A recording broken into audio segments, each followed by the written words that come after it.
Hello and welcome back once again to After the Credits. So today we're talking about John Wick Chapter 2. So what did I think of John Wick Chapter 2?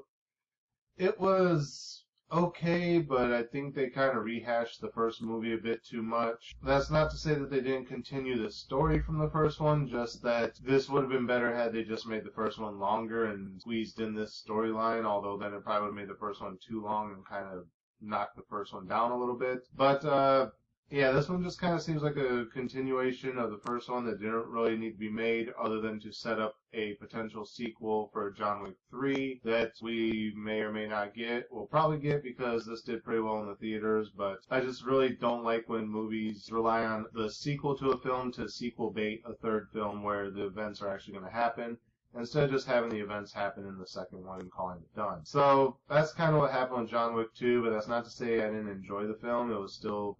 it's John Wick. It was fun. So where does the story take us in this one? We pick up shortly after the first one left off. We open on a car chase where John Wick tracks down some guy on a motorcycle and basically kills him to get this card. And it looks like a playing card or something. It's an entry key to a warehouse. And then as the exposition goes on through different characters, we find out that this is a couple months later. John went back home with his dog at the end of the first one. And John Leguizamo's character has managed to track down John Wick's car, which for some reason I thought he got back at the end of the first one, but apparently not. So they managed to track down where his car is. And he's basically going on a killing spree to get his car back. Why this is happening a couple months later instead of, well, it could be about a week later, I guess, but it's still within like a period of time after he's come back from his other adventure. He's had time to heal up a little bit and recuperate, but he's still doing the killing thing. So he manages to track down his car, which is why he needs this access key, because it goes into an illegal chop shop, where we find out that the brother of the guy who he killed in the first one has the car. So basically, the kid who stole the car, his uncle now has the car. So John Wick goes in and he's killing this entire crew of guys. And the uncle guy is like packing up trying to move operations before John Wick can find him. And one of his associates asks, why are we closing up shop just because of one man? And he goes, we're closing up shop because my nephew stole a car and killed a puppy. And he's like, well, that doesn't make any sense. He goes, yeah, but the man he did it to was John Wick. So again, they play the joke of, oh. Which was funny in the first one when it happened, but in this one it's just kind of like, yeah, he's got the reputation, whatever. Well, so then the associate kind of says, well, why don't we just give it back to him if that's the big deal? And the other guy's like, well, John Wick killed my nephew, my brother, and all of their men over a puppy in a car. Do you really think we can just give it back to him? And then we come to find out, yeah, you could have just gave it back to him. You could have been like, hey, John, sorry about my nephew, here's your fucking car back. And you would have saved a lot of fucking lives. Because as the associate kind of questions still, like, well, why is everyone so afraid of John Wick? I've heard the stories, but, I'm sure they're kind of exaggerated. And then the guy's kind of like, no, whatever stories you heard about him were toned down to make them palatable for people to hear. So basically saying John Wick is worse than what he actually is, although in each movie, John Wick has kind of gotten his ass kicked through the whole thing and just manages to come out at the end. So I don't know how he's this big bad boogeyman if he's constantly getting his ass kicked by everyone he comes in contact with and has to struggle to find a way to win. So John comes in, takes out this entire crew of people, and ends up in the office with the uncle.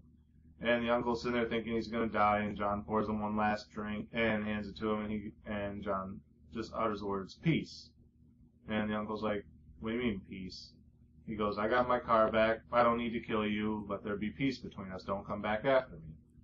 And the uncle's like, really? Just like that? And it's like, yeah, just like that. He's like, okay. It's like, seriously, why don't you just contact the guy and say, hey, come get your car. I have it. Sorry about my nephew. Could have saved a lot of fucking trouble. No, instead you gotta go through all this shit. Because John even calls him on the phone like he did in the first one where he's just like, I'm coming to get you or whatever. And he calls him on the phone, the guy answers, and he goes, you have my car. And then just hangs up. Why didn't you just say at that point, yes, I do, come get it. It's yours. I won't resist. And go tell your men, hey, when he comes to get the car, just fucking give it to him. Let's save us all a headache. Real fucking simple, right? So, anyway, that story wraps up. So, John has his car back. He's got his new dog because the old one got killed. So now he's going to go home and go back to retiring. So he puts his stuff back in the floor, cements back over the basement and everything, and he's ready to go back to his normal life, and there's someone at the door. And it was something I'd almost forgotten about from the first one because they only vaguely went over it, but I guess when he was getting out, he had to give one of the mob bosses, like, a waiver to, like, anytime in the future, if you need me, cash this in, I'll come back and do one last favor for you, and then that's it. And that was how he got out of the business. And it was such a vague thing, I almost forgot about it. So this guy shows back up now, and he's like, here, I need to cash this in. And it's like right after John cemented his floor back up and kind of put everything away. And instead of just saying, okay, what's the target, what do you want me to do, or whatever, and then denying it, John just flat out says, no, I can't do it. I'm not that guy anymore. And he's like, you were just that guy 10 minutes ago. And he's like, please don't ask me to do it. So he's like, well, I'm asking you, so if you can't help me, then, you know, you're breaking the contract, blah, blah, blah, and there's repercussions. And again, John doesn't even ask, what did you want done? Maybe he just wants you to go steal a car or something and take out anyone that gets in the way. You never know, right? Could have been a real easy task, like, hey, I'm cashing this favor.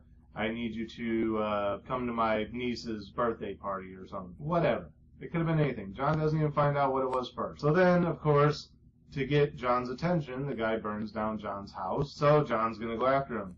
Hey, you burned down my house. Look what I did to this other guy because he killed my dog and stole my car.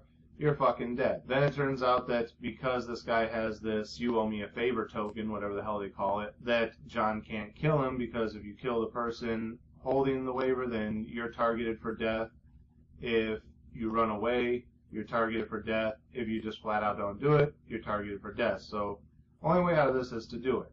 And that's what the guy who runs the hotel ends up telling him is just do it, get out from under the debt, and then go after him for burning down your house. So John goes and does the task, and of course the guy knows John's going to come back after him, so he puts out a bounty on him to try and kill him. And at first he's not even willing to like sign off on the thing, like the guy from the hotel comes and throws the book down, and the guy's like, what's this? He goes, he did the task you asked him for, sign it, saying that he doesn't owe you anymore. And he goes, well, what does it matter? He's going to be dead soon anyway. He goes, I don't give a shit if he's dead or not. You're going to sign it and release him from the debt. Basically saying up, John's going to come and fucking kill you, and you're not going to hide behind this. So he finally signs off on it and puts out the bounty on John Wick's head. And the rest of the movie is John Wick fighting off all these other bounty hunters or whatever the hell they are, mercenaries, that are coming after him for this bounty in order to get to this guy and kill him. So, of course, when the guy has no more options, John's killed every fucking person that he could have possibly got to protect him. The guy goes to hide at the hotel. And he thinks, oh, you know, there's rules. We can't fight here. There's no killing here. John can't touch me. I'll just stay here indefinitely until he forgets about me. Well, you know John Wick, and he's not going to fucking forget about you. He'll wait for you outside the door. If you get safe passage out of the hotel, he'll find you wherever you're at. He's gonna fucking kill you. So finally, it comes down to they're back at the hotel, and spoilers, big spoilers here, I'm gonna tell you how it ends. John goes in the hotel because he knows he's there, and the manager of the hotel is like, John, you know the rules, don't do it here, put the gun down, back away, just forget about it for now, you'll catch him later. John's not having any of that, blows the guy's fucking head off right there in the middle of the hotel. So the guy's like, okay, you know, that just happened, normally I would order your death, but, you know, because of who you are, I don't want that over me, so only thing I can do is you're excommunicated. You no longer have access to the hotels, you no longer have access to any of, like, the weapons, artilleries, any of the services that are offered. Basically anything he used those gold coins for in the first one and in this one, you no longer have access to that. You still got all these gold coins, but you can't cash them in for anything. So they got this worldwide network where it says he's excommunicated. And basically there's still a bounty out on his head, except now it's doubled. And the guy says basically you have 1 hour to run wherever you're going to run, and then everyone's coming after you. And you have no utilities to use. So we end with John running away, and the timer counting down to his 1 hour. So that's the movie.